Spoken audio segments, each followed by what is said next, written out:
সুপ্রভাত। মনের আরও একটি নতুন ব্লগে সবাইকে স্বাগত। আজ শুক্রবার, এখন সকাল 12টা। আজ বাড়িতে আমার শ্বশুর বাড়িতে গান ভোগ আছে, সেখানেই যাচ্ছি। বাড়ির আর পুজোর জন্য একটু ফল মিষ্টি নিয়ে নিয়েছি, চলুন যাওয়া যাক। এখান থেকে খুব একটা বেশি দূর হবে না, এই 4 কিলোমিটার মতো হবে। এই যে মা, পাপান, আমি আর স্নেহা, এই 4 জন টোটোতে যাচ্ছি, আর শান্তনু আগেই চলে গেছে।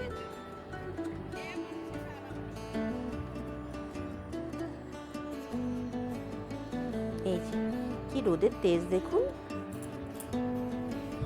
গা হাত যেন জ্বলে যাচ্ছে।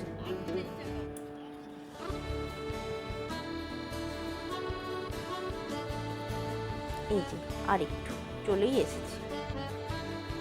এই আমার বাড়ির ঠাকুর, মহাপ্রভু তারকনাথ আর মা মনসা।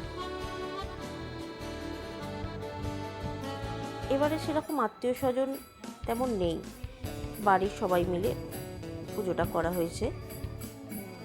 পুজোর পরে খাওয়া দাওয়া।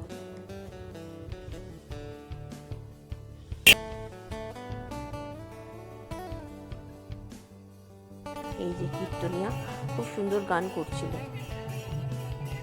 ঠাকুরের চারপাশে প্রদক্ষিণ হচ্ছে। আমার মা আর শাশুড়ি মাও আছেন ওখানে।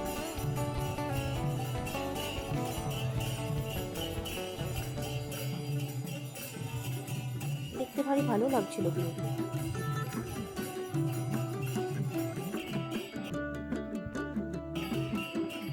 এই যে অনেকে 10 টাকা, 20 টাকা, 50 টাকা দিয়ে যেমন পাচ্ছিল দিচ্ছিল।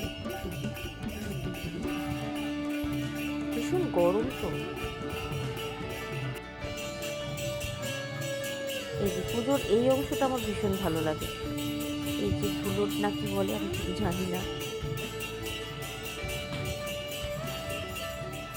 এই যে বাড়ির সবাই মিলে সেই ওই জলটা মাথায় নেয়, তারপর আবির রং সমস্ত কিছুই মাখানো হয়। এই জিনিসটা খুব ভালো লাগে আমার। এই যে এখানে বাতাসা ছড়ানো হচ্ছে। পুজোটা হোক, আজ এটুকুই। ভালো থাকবেন।